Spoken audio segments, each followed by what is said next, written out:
देखिए पहला क्वेश्चन जो आपका है, question 109, function of crosshead in steam engine is to guide to the motion. इसके बारे में हम लोगों ने बात कर लिया था, ठीक है।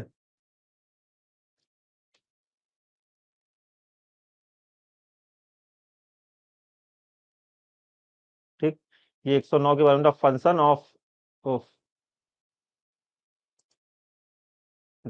Of crosshead in steam engine is to guide the motion of. ये जो आपका क्रॉसहेड है, क्रॉसहेड किसे बोला जाता है? जो पिस्टन के द्वारा, जो भी आपका सिलेंडर है, ठीक है, सिलेंडर में जो पिस्टन लगा रहता है, पिस्टन के साथ जो आपका कनेक्टिंग रॉड रहता है, कनेक्टिंग रॉड और पिस्टन जो वहां पास कनेक्ट होते हैं, उस पॉइंट को हम बोलते हैं क्रॉसहेड। ये जब हम पंप पढ़ रहे थे उस समय मैंने बताया था। तो ये क्वेश्चन पूछ रहा कि जो क्रॉसहेड है स्टीम इंजन में, वह किसे गाइड करता है, किसके मोशन को? तो वह गाइड करता है पिस्टन के रॉड को। ये आपका पिस्टन रॉड है, ठीक है, और ये आपका पिस्टन है, ठीक है। तो the right answer is A, piston rod. 110,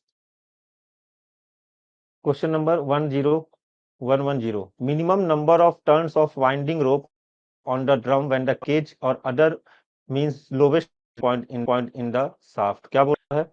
जब आपका जो केज है ड्रम वाइंडर में, देखिए दो प्रकार का बताया गया था, means of conveyance is at the lowest working point in the shaft. दो चीज बताया गया है आपको, एक ड्रम वाइंडर और एक फ्रिक्शन वाइंडर, ठीक है। तो ये ड्रम वाइंडर के केस में क्या होता है, जब आपका केज जो है, ये 2015 का रिपीटेड क्वेश्चन है, 2015 का ये रिपीटेड क्वेश्चन आया हुआ है कि जब आपका मिनिमम, जब आपका लोवेस्ट पॉइंट में, मतलब कि आपका जो बैंक्समैन जो बैठा रहता है, ठीक है, ऑन सेटर ऊपर बैठता है, बैंक्समैन नीचे बैठता है। तो जब आपके लोवेस्ट पॉइंट पे रहेगा, तो उस समय आपका जो रोप है वह ड्रम में कितना नंबर ऑफ टर्न्स लगता होना चाहिए। देखिए हम एकदम परफेक्ट टर्न नहीं, लेंथ नहीं देते रोप का, जितना आपका ड्रम से लेकर के पुली तक और पुली से लेकर के पूरा सबसे लोवेस्ट पॉइंट तक, ये तो लेंथ रहेगा। ये लेंथ प्लस ड्रम का जो डायमीटर है उसमें दो टू टर्न्स आपका एक्स्ट्रा लगता होना चाहिए। तो यही आपसे पूछ रहा है कि minimum number of turns, turns मतलब कि कितना ज्यादा होगा, ठीक है। चैट सेक्शन में जिसने भी जवाब दिया है वो सही है कि two turns, B is the right answer, ठीक है। 1 turn, 2 turn, 3 turn, 4 turn, 5 turn. तो मिनिमम नंबर ऑफ टर्न्स कितने होंगे वाइंडिंग रोप जो अपने लोवेस्ट पोजीशन पे होगा? तो 2 टर्न्स ऑफ रोप। चलिए 111, क्लास में हुआ क्वेश्चन है ये भी, इन विच of the locomotive there is maximum possibility of formation of CO, CO मतलब carbon monoxide with the exhaust gas. जो 111 में, इसमें से कौन सा लोकोमोटिव है? ये 5 ऑप्शंस आपको दिए गए हैं, पांचों ऑप्शन में कौन सा लोकोमोटिव है जिसमें पॉसिबिलिटी है कि सबसे ज्यादा सीओ का फॉर्मेशन होगा? सीओ मतलब कार्बन मोनोऑक्साइड का फॉर्मेशन होगा। तो देखिए जहां भी आपका डीजल या पेट्रोल द्वारा ऑपरेटेड कोई भी मशीन होगी, वहां पास सीओ का फॉर्मेशन होने की संभावना सबसे ज्यादा होगी। Battery locomotive, diesel locomotive, trolley wire locomotive, compressed air. देखिए कंप्रेस्ड एयर लोकोमोटिव किससे चलता है? आपका एयर के द्वारा, कंप्रेस्ड एयर के द्वारा। ट्रॉली वायर किससे चलता है? इलेक्ट्रिसिटी के द्वारा। बैटरी लोको आपका किससे चलता है? बैटरी से।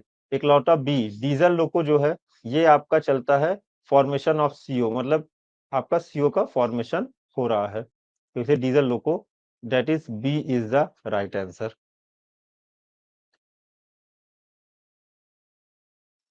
Half nut is connected with, इस क्वेश्चन को अभी छोड़ दीजिए, ये क्वेश्चन है 1112 को, ये अभी मैंने नहीं पढ़ाया है, ठीक है। टोटल क्वेश्चन अभी तक जो 100 150 क्वेश्चन में से 112 हम लोग पहुंच गए हैं। 112 में से 3 क्वेश्चन ऐसे थे 2021 के टीजीएमएस के एग्जाम में जो नहीं हुई है, ठीक है, इस माइनिंग ज्ञान की क्लास में। बाकी सारे क्लास में हुए क्वेश्चंस हैं।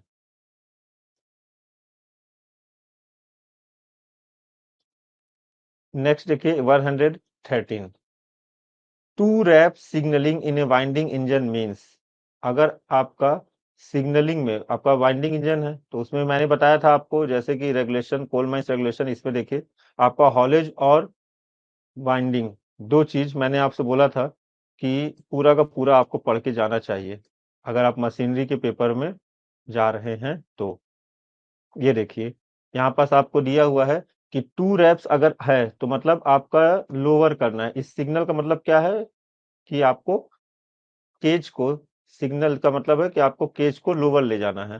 तो देखिए, चार ऑप्शन है: lower, raise, man ready to ascend, man ready to descend, man में इंटर द केज। ठीक है, that is A is the right answer. Two rap signalling का मतलब है कि आपको केज को लोअर ले जाना है। ठीक है, question number 114। Sir no voice.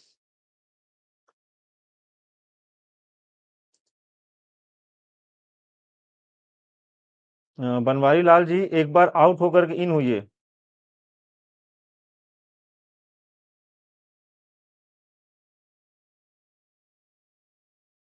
Banwari Lal ji एक बार आउट होकर।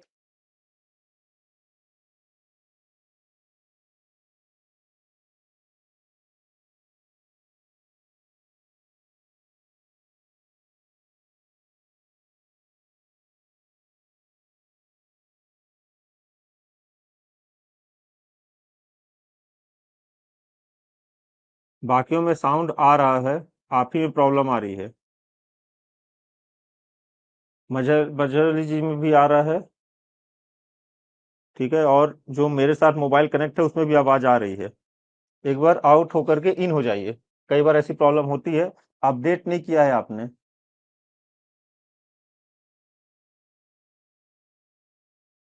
ऐप को अपडेट कर लीजिए।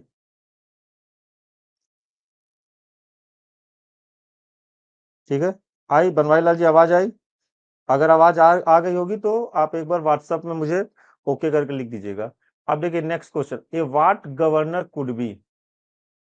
ए वाट गवर्नर कुड बी, ये वाट गवर्नर क्या है? देखिए, एक्चुअल ये वाट गवर्नर और कुछ नहीं, ये एक प्रकार का साइंटिस्ट था जिसका टाइटल था WATT, वाट। ठीक है, तो इसमें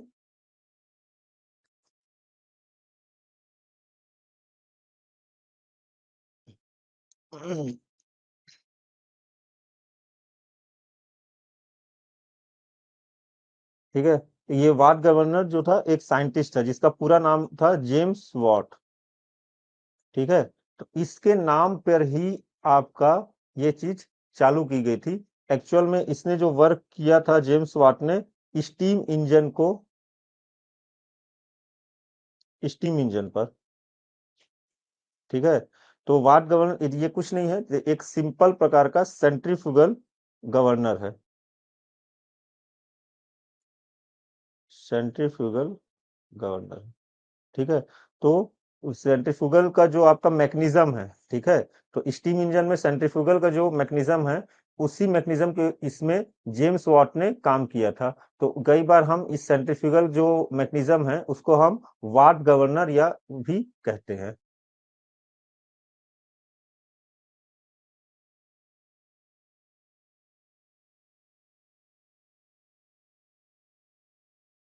ठीक है, कुल ये यही है और कुछ नहीं। तो आपका सी जो होगा that is right answer, centrifugal type. Question number 14, 114। चलिए 115 की ओर आते हैं। Which of the following safety system shall ensured in electrical excavators.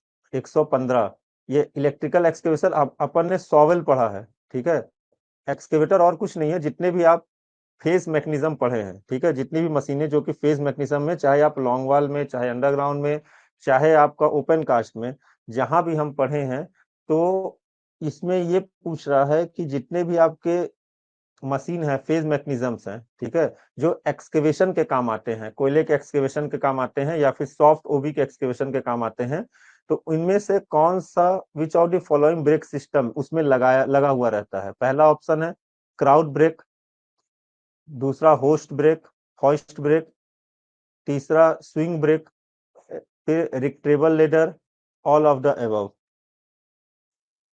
115 बताइए, ये आप लोगों की ओर से बनवारी लाल जी ने कुछ। Sir no voice, sir no voice. Banwari Lal ji का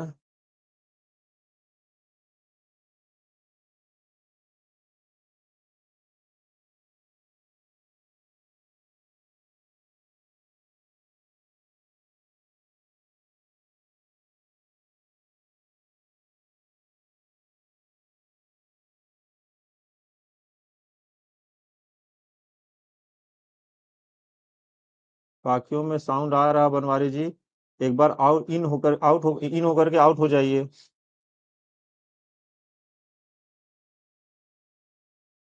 बाकियों में आ रहा साउंड, क्योंकि मैंने भी जो मेरे साइड से क्लियर है।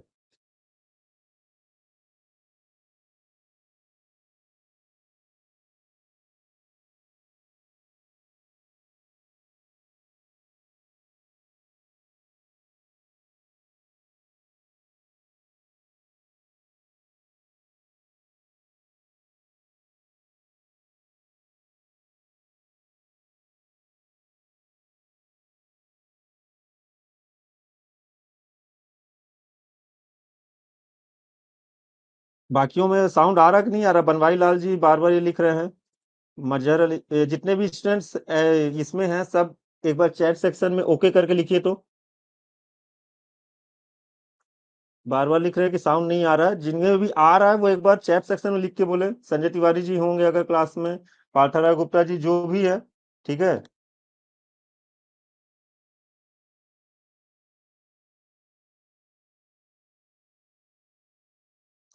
रेहान भी अगर होंगे।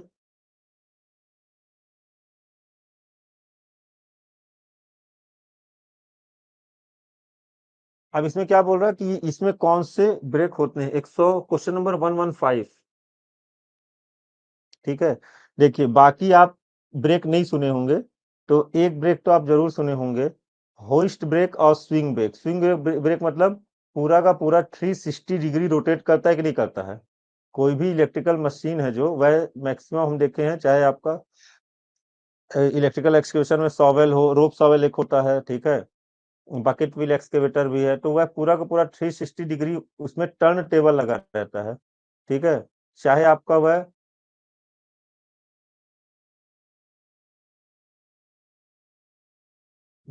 ठीक है, टर्न टेबल लगा रहता है।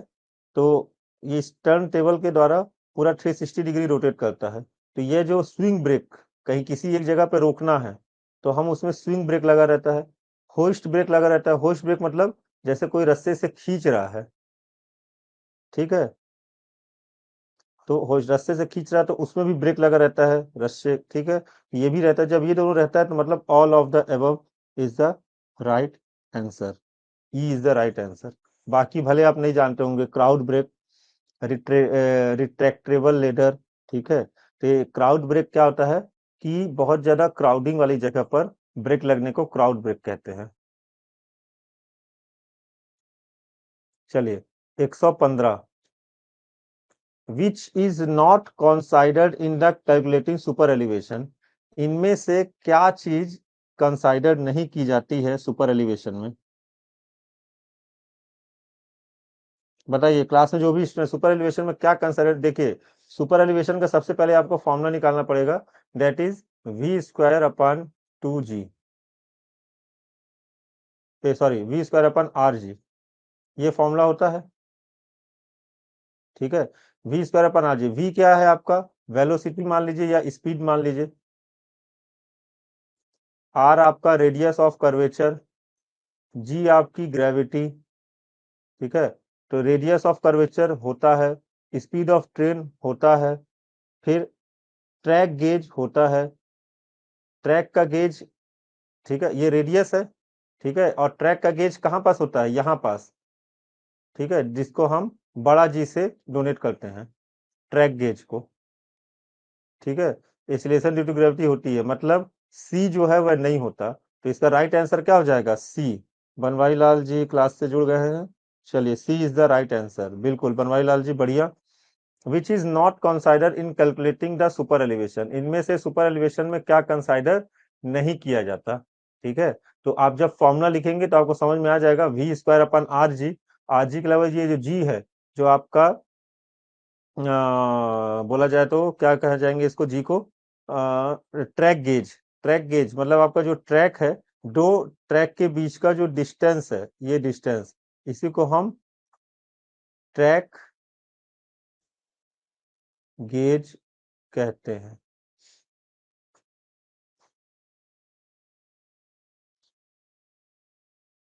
चलिए बनवारी लाल जी, अगला क्वेश्चन देखिए। The safety device incorporated with the surface tipples. ये टिपल्स नहीं हो गए, ट्रिपलर होता है। इनमें से कौन सा सेफ्टी डिवाइस है जो सरफेस ट्रिपलर क्या होता है कि जब हम किसी भी सांप से कोयले को टब के माध्यम से ऊपर ले आते हैं, ठीक है, टब आपका आ गया, तो अब इसे हम क्या करते हैं, एक बंकर पे डालते हैं, ठीक है, ये आया तो यहाँ से मान लीजिए ये आपका सांप था, सांप से ऊपर आ गया, यहाँ पास हम ट्रैक बिछाए रहते हैं और यहाँ पास आपका ट्रिपलर लगा रहता है, ठीक है, और इस ट्रिपलर में आकर के ये जो आपका केज है ये आ जाता है इस केज यहाँ पास, ठीक है, और ये ट्रिपलर क्या करता है, इसको ऊपर साइड से ब्लॉक कर देते हैं और इसे घुमा देते हैं, जैसे ही घुमाए तो सारा कोयला आपका यहीं पास ट्रिपलर, ये जो ट्रिपलर है ऊपर में, तो एक अंदर गड्ढा करके ये थोड़ा ऊपर हाइटेड जगह पे बनाते हैं, तो गड्ढा करते हैं, लेवल बनाते हैं, तो उस लेवल बनाने में क्या करते हैं, एक बड़ा सा बंकर होता है इसी के साथ अटैच, ठीक है, नीचे देखिए पूरा का पूरा बंकर रहता है, तो जैसे ही इसे घुमाते हैं तो कोयला पूरा का पूरा यहाँ पास बंकर का एक छोटा सा सूट बनाते हैं और बंकर किस यहाँ पास करेक्ट आपका बेल्ट कन्वेयर लगा दिया जाता है, ठीक है, तो बंकर से पलट करके कहाँ चले जाता है, बेल्ट कन्वेयर में, और बेल्ट कन्वेयर आपका ऐसे रोटेट होता है, बेल्ट कन्वेयर को फिर हम बड़े वाले बंकर में डाल देते हैं, बड़े बंकर पर, ठीक है, इस बिल्ड माध्यम से, तो ये जो ट्रिपलर है, ठीक है, ये जो ट्रिपलर है, इस ट्रिपलर में कौन सा डिवाइस लगा रहता है, तो ट्रिपलर में आपका जो डिवाइस लगा रहता है दैट इज बैक कैच, पीछे की ओर ना आए, बैक कैच लगा हुआ रहता है। अब मैं इसे आपको थोड़ा सा दिखा देता हूँ कैसा होता है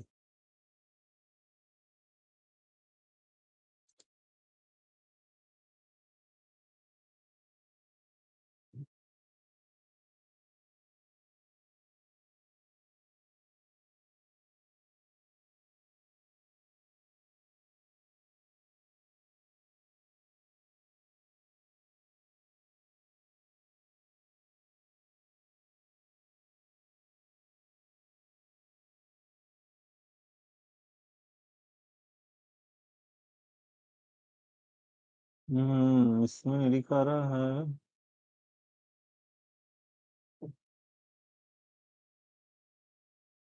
रुकिए रुकिए रुकिए, यूट्यूब में एक बार देखते हैं।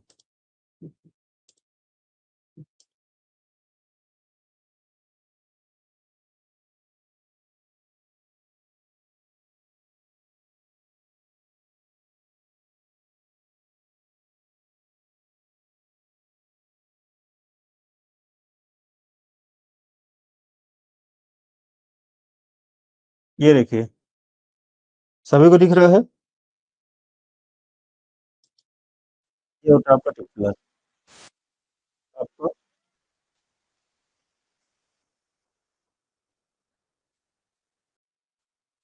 ये आपका केज आया, ठीक है, आपका ट्रिपलर वहां भी लगा रहता है जैसे जो अपना रेलवे से कोयला भेजते हैं अपने, ये अभी डायग्राम पे देखिए आप, ये यहाँ पास से उठ करके गया, ठीक है, ये वो अपना वाइंडिंग से ट्रिपलर पर लगा और ट्रिपलर इसे रोटेट कर देता है और कोयला सारा का सारा बेल्ट से नीचे चले जाता है, ये देखिए कैसे घुमा वो,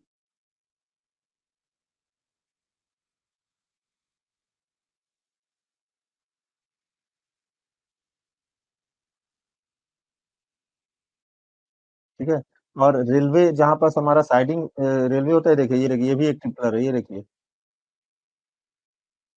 जो हमारा साइडिंग होता है ना, साइडिंग में भी से जो कोयला जाता है उसे टिपलर के माध्यम से लोड अनलोड किया जाता है,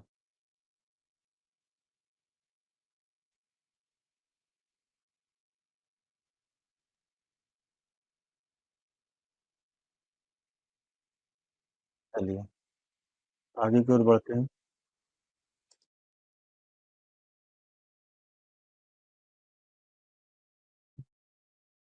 118, what is the illumination level is recommended at drill rig working place, जहां पास भी आपका ड्रिल चल रहा है वहां पास आपका इल्यूमिनेशन कितना बताया गया है, 10 लक्स, ठीक है। Horizontal 10 lakhs, vertical 5 lakhs, horizontal 5 lakhs, vertical none of this. देखिए इसको तो आपको रटना ही पड़ेगा 118 का। इसको ये जो पीडीएफ है वो मेरे पास है, मैं आपको दिया नहीं हूँ, दे दूंगा। ठीक है, तो ये 10 lakhs वर्टिकल। ठीक है, B is the right answer. Question number 9119। ठीक है, क्या है? Which type of equipment will be deployed for the production at long wall face? इसमें से कौन सा इक्विपमेंट है जो लॉन्ग वॉल फेस के प्रोडक्शन पर काम आता है? ठीक है, HDL, power pack, LHD, coal cutting machine, grader. बताइए। 119।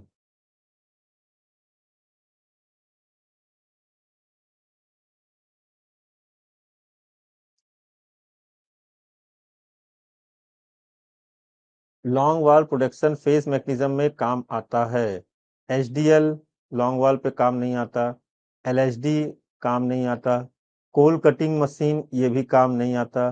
ठीक है, इसमें क्या लगा रहता है? सीसीएम नहीं लगा रहता है, यहाँ पास सीएरएल लगा रहता है। ठीक है, कंफ्यूज मत होइएगा लॉन्ग वॉल पे।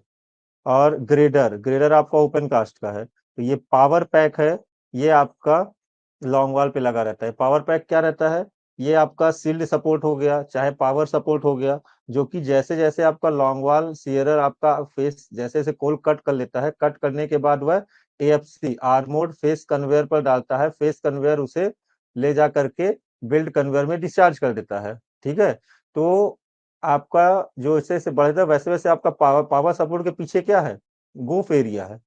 ठीक है, तो पावर सपोर्ट अपने आप आगे की ओर बढ़ता है। बढ़ता है कि नहीं बढ़ता?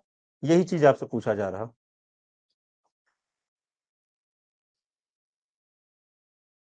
120 देखिए। बनवारी लाल जी समझ में आया? अभी तक आवाज नहीं आई क्या बनवारी लाल जी? आप इन आउट हो रहे हैं क्लास से। 120। विच of the following clutch is preferably used in direct haulage? ये आपका क्लास का हुआ क्वेश्चन है। डायरेक्ट हॉलेज में इनमें से कौन सा क्लच लगाया जाता है? Dog clutch, monkey clutch, bell clutch, friction clutch, none of this. 120।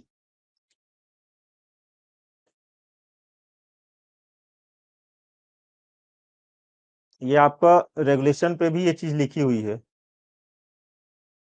Regulation haulage वाले चैप्टर पे भी ये चीज अलग से दिया हुआ है। जो आपका लगा रहता है दैट इज डायरेक्ट हॉलेज में डॉग क्लच।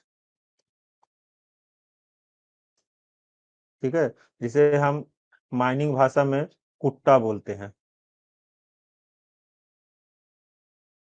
Question number 121। ये सब क्लास में हुए क्वेश्चंस में आप लोग नहीं आंसर दे रहे हैं। ठीक है, क्वेश्चन नंबर 121 देखिए। The drill machine deployed in the open cast working shall be provided with. जो आपका ड्रिल मशीन ओपन कास्ट में प्रोवाइड कराया जाएगा, उसमें इनमें से चार पांच ऑप्शन में से क्या क्या चीजें लिखी हुई होंगी, दी हुई होंगी? पहला, emergency stop switch around the machine. Machine के चारों तरफ इमरजेंसी स्टॉप, अगर किसी आपातकालीन स्थिति में उसे स्टॉप किया जाए तो ये दिया हुआ रहेगा। Centrally located operator cabin with ROP. Centrally located मतलब ऑपरेटर केबिन आपका होना चाहिए, बिल्कुल। डस्ट एक्सट्रैक्शन सप्रेशन सिस्टम होना चाहिए, बिल्कुल ये भी होना चाहिए। तो जब आपने तीन ऑप्शन पढ़ लिए, ऑटोमेटिक फायर सप्रेशन सिस्टम भी होना चाहिए। तो ई ऑल ऑफ द अबव, सारा का सारा ये चीज जितनी भी दी हुई है वो आपका ड्रिल मशीन पर होना चाहिए। देखिए, the ratio of diameter of pulley or शीप्स to the diameter of wire rope used in कौन engine, use in connection with the winding engine install before 1955 shall be not less than. देखिए, generally ये क्या पूछ रहा है कि आपका जो रोप का डायमीटर है, वाइंडिंग रोप में रोप का जो डाया है, ठीक है, वह आपका ड्रम के डाया से कितना ज्यादा, सॉरी सॉरी, आपका जो पुल्ली का डाया है, जो आपका पुल्ली लगा रहता है, ठीक है, वह रोप के डाये से कितना गुना होना चाहिए। ठीक है, तो हम क्या पढ़े हैं? ये होना चाहिए भाई आपका 100 टाइम्स, ठीक है, कि रोप का जो आपका डाया है, ठीक है, ये अगर आपका 50 mm का है, ठीक है, बनवारी लाल जी ने ऑप्शन दिया 80, चलिए देखते हैं सही है कि नहीं। तो आपका जो पुली है, ठीक है, पुली आपका कैसा रहता है? पहली बार तो पुली पूरी तरीके से ये नहीं रहता, क्या एक प्रकार का नहीं बना रहता, इसको क्या कहते हैं, हाफ पुली बना रहता है, ठीक है। ये हाफ पुली और ये हाफ पुली दोनों को हम किससे कनेक्ट करते हैं? नट के द्वारा। क्यों ऐसा करते हैं? क्योंकि देखिए ये अपना एक प्रकार से आप बात करेंगे तो लचीलापन, ठीक है, तो इसमें आपका काम आता है वेट ज्यादा होने पर। अगर पूरा हार्ड रहेगा तो ऐसा होगा, जब वेट ज्यादा पड़ेगा तो पुली टूटने का वो हो जाता है, ठीक है। इसलिए दो अलग अलग भागों में पुली को बनाया जाता है। तो इसका जो डाया हुआ है अपन जान रहे हैं कि 100 टाइम्स होता है, 100 टाइम्स। लेकिन अरे 2 minute,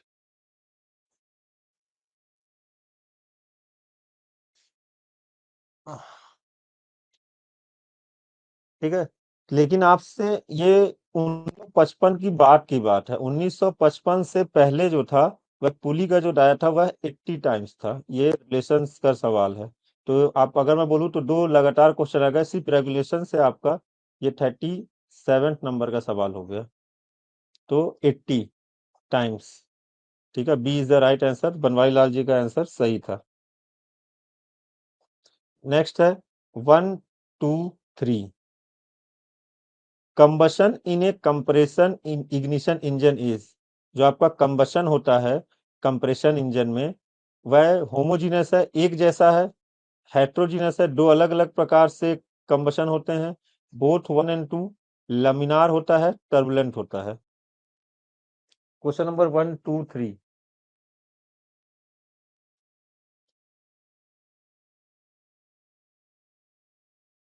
combustion of compression engine. Combustion किसे कहते हैं? जैसे कोयले के साथ जब हम वाटर कंबशन, जब कोई चीज जलती है, ठीक है, तो उसके साथ हीट एनर्जी लॉस होता है, लॉस होता है हीट एनर्जी का। तो वह देखिए लेमिनार और टर्बुलेंट क्या है? लेमिनार और टर्बुलेंट फ्लो होता है, वाटर का है। बनवारी लाल जी ने क्या बोला? सी, बोथ। बनवारी लाल जी मेरे हिसाब से गलत हैं, सी नहीं होगा। लेमिनार क्या होता है? लेमिनार ये फ्लो है वाटर का, ठीक है, जब पानी सीधे सीधे एक लाइन पे फ्लो करता है तो हम उसे बोलते हैं लेमिनार फ्लो, ठीक है, एक लाइन पर तो लेमिनार। और टर्बुलेंट मतलब पानी की बढ़ोतरी आगे हो रही है लेकिन एकदम जिगजैग मैनर में, इधर उधर ऐसा वैसा कहीं भी, ठीक है, तो हम उसे बोलते हैं टर्बुलेंट फ्लो, ठीक है, लेमिनार टर्बुलेंट। अब ये बात करते हैं होमोजेनस और हेट्रोजेनस की। कंबशन इंजन जो कंप्रेशन इंजन होता है, तो देखिए दो भाग में होता है। एक आपका यहाँ से इन होगा, ठीक है, और एक जगह से हम आउट करते हैं। तो कंबशन इंजन जो कंप्रेशन इंजन होता है वह हेट्रोजीनस होता है, बी, ठीक है। तो कंप्रेशन इंजन में एक तरफ से आपका दो, मतलब देखिए आप इसको कंप्रेशन इंजन को, ये कंबशन इंजन को जो कंप्रेशन इग्निशन हो रहा है तो उसमें हेट्रोजीनस वर्किंग होती है, ना कि होमोजीनस।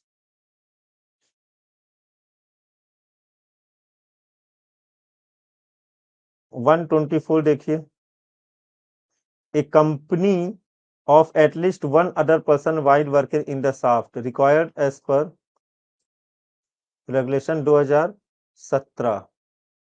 ये किस रेगुलेशन में लिखा है?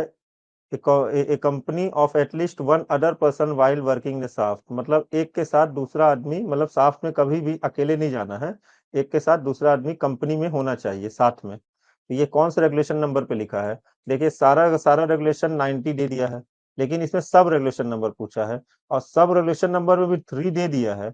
अब सब रेगुलेशन नंबर 3 के अंदर ABCDE इतना ज्यादा अंदर से पूछा गया है। देखिए अब रेगुलेशन नंबर 90 जाइए।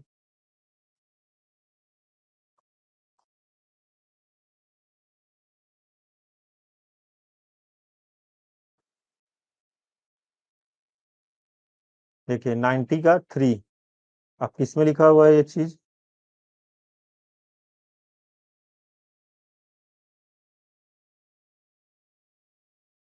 ये देखिए आपका 90 का सब रेगुलेशन नंबर 3 का सी नंबर देखिए।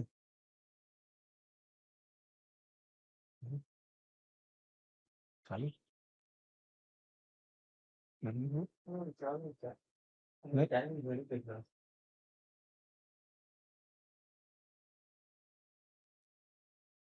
550 90 का सब रेगुलेशन नंबर 3 का सी नंबर देखिए।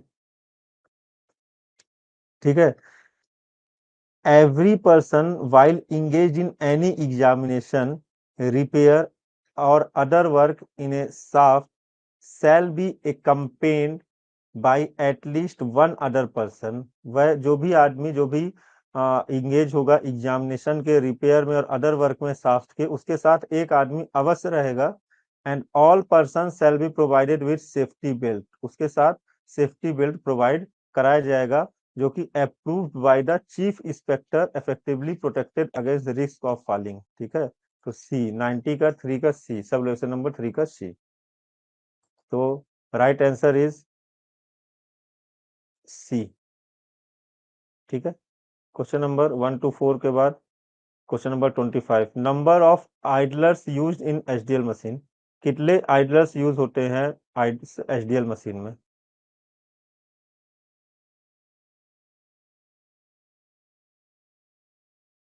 हम्म 1 to 5 बनवारी लाल जी बोलिए। बनवारी लाल जी ने सी बोल दिया, 1 to 5 दो होगा। हम्म आइडलर्स क्या होते हैं? जैसे आपका मशीन जो होता है, तो एक तरफ आपका स्प्रॉकेट रहता है, देखिए चेन स्प्रॉकेट रहता है और इसमें ऐसा दाता लगा रहता है, ऐसा दाता रहता है। ठीक है, एक ये, ठीक है, पीछे में और आगे में ये आइडलर्स रहते हैं। ठीक है, ये आइडलर्स है, ये सिर्फ और सिर्फ रोटेशन का काम करते हैं और इन दोनों के बीच में चेन लगा रहता है। ठीक है, ये स्प्रॉकेट में ऐसे अंदर की ओर चलते चलता है, ये स्प्रॉकेट में ऐसे। ठीक है, और तो आइडलर्स हम किसको बोलते हैं? ये वाला, तो ये जैसे इस साइड लगा है एक आइडलर्स, और सेम अपोजिट तरफ भी ऐसे ही सेम आइडलर्स लगे रहते हैं। आइडलर्स मतलब जो सिर्फ और सिर्फ रोटेट, जैसे बेल्ट कन्वेयर में जो आइडलर्स लगे रहते हैं, क्या उस पर डाटा लगा रहता है? नहीं लगा रहता। ठीक है, तो कितने आइडलर्स हो गए? एक उस तरफ, ठीक है, और एक ये इस तरफ से, तो दो आइडलर्स लगे रहते हैं। ए इज द राइट आंसर। हाँ, सेम आपका डोजर में भी होता है और सेम आपका एलएचडी में भी होता है। सॉरी, एलएचडी आपका टायर माउंटेड होता है, सॉरी। ये क्वेश्चन आपका मैंने क्लास में करवाया हुआ है, 126 सेंट्रीफ्यूगल पंप जिसका कि आरपीएम है 1450 आरपीएम डिस्चार्ज 360 मीटर के ऊपर hour. The head of the power of the pump is 115। The pump rotates at 960 RPM, is discharge head will be. देखिए ये क्या कर रहा है, दो पंप के बीच में कंपैरिजन कर रहा है, तो जहां पास कंपैरिजन आ गया तो वहां पास आपको क्या लगाना है? ठीक है, आपका स्पीड पहले कितना था? 1450 आरपीएम था, तो पावर कितना था? 115 किलोवाट। ठीक है, फिर आपका स्पीड 960 आरपीएम हो गया, कम हो गया, तो अब आपको कितना पावर लगेगा? तो मैंने तो इस क्वेश्चन को इतनी बार सॉल्व कर दिया है कि इसका जो राइट आंसर है वो आपका 37 मीटर के आसपास आएगा। सॉरी सॉरी सॉरी सॉरी, ये पावर की बात कर रहे, इसमें हेड पूछ रहा है। सॉरी सॉरी, यहाँ गलती होगी, डिस्चार्ज हेड। देखिए ये जो क्वेश्चन है ये आपका 2015 का रिपीटेड क्वेश्चन है, लेकिन वहां जो पूछा रहा, वहां आपसे पावर पूछा रहा सेम क्वेश्चन में। ठीक है, अगर हम स्पीड कम करेंगे तो पावर कितना होगा, लेकिन यहाँ पास आपसे क्या पूछ रहा है? हेड पूछ रहा है। तो मैंने आपको तीन फॉर्मूले बताए थे। ठीक है, discharge is directly proportional to speed, discharge is directly proportional to head का स्क्वायर, और discharge is directly proportional to the power का क्यूब। ठीक है, अब आपको कुछ नहीं करना है, सिर्फ लिख दीजिए Q1/Q2 is equal to H1 का स्क्वायर अपान H2 का स्क्वायर। इस फॉर्मूले पे आप लिख दीजिए, आपको Q1 दिया हुआ है, Q2 दिया हुआ है, H1 दिया हुआ है, H2 निकालना है, निकाल लीजिए, आपके पास अपने आप आंसर आ जाएगा। आज आप करिए, नहीं बनता तो कल तो फिर मैं इसे अपने वे पे बताऊंगा ही। ठीक है, आपके 25 सब क्वेश्चंस और बच गए हैं। ठीक है, कल इस क्वेश्चन को हम कंप्लीट कर लेंगे। चलिए, कुछ डाउट है किसी को तो पूछ लीजिए।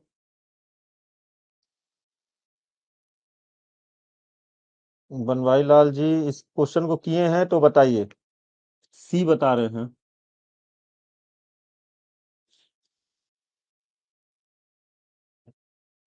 बनवारी लाल जी का लग रहा है साउंड अभी तक नहीं आया क्या? इसका साउंड अभी तक आया कि नहीं? रुकिए, एक ब्लैंक पेज खोल देता हूँ, इस सब सवाल को आपको करवा ही दो। ये लास्ट सवाल है, इसके बाद हम क्लास कल बिगन करेंगे। 2 मिनट, डाउनलोड्स में ब्लैंक पीडीएफ, BLAN।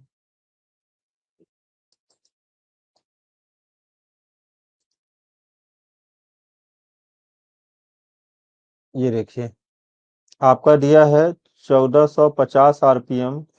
ठीक है, उसके बाद आपका दिया है 960 आरपीएम।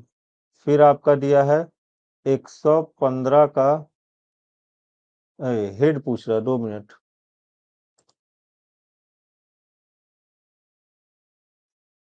हेड ऑफ 85 मीटर दिया हुआ है, 85 मीटर। देखिए सेम क्वेश्चन है, इसी से आप लोग समझ जाइए कि ये देखिए ये आपका दिया हुआ है 85 का होल स्क्वायर अपान, ये आपको निकालना है एक्स स्क्वायर। ठीक है, तो 1450 ये और ये कट गया। ठीक है, ये इधर गया एक्स स्क्वायर, ये ऊपर आया 85 multiply by 85 multiply by 96 divided by 145। ये आपको सॉल्व करना है अब। जहां तक मुझे याद है कुछ भूला नहीं होगा तब, क्योंकि काफी दिन हो गए। 85,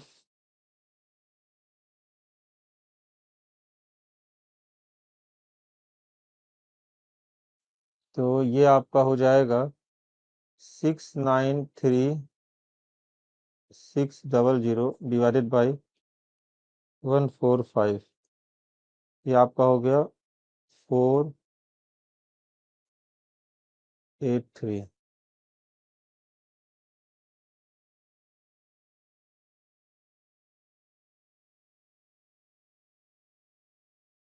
सॉरी सॉरी।